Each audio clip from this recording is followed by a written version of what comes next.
the American Swedish Institute is kicking off a series of major renovations to its historic Turnblad mansion and carriage house.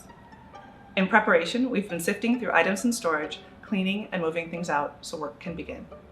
One of the oldest and deepest troves can be found in what we call the pit, or the basement of the carriage house. It contains decades of ASI history, everything from old issues of ASI founder Swan Turnblad's Svenska Amerikanska Posten newspaper to boxes of old records to crates that once contained exhibition materials. But last month, ASI staff made a very fishy discovery. A trunk filled with bundles of dried cod wrapped in paper, leftover stock from long ago. The date, according to a note left on the trunk, 1932. So what we have here is 90-year-old Lutfisk. It's very rare to discover something like this, and it's surprisingly well preserved.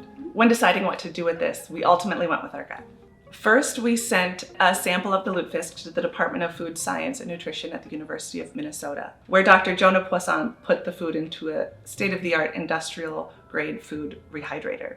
Though the sample was very delicate, it freshened up rather nicely. This might be the flakiest fish I've ever run through my rehydrator.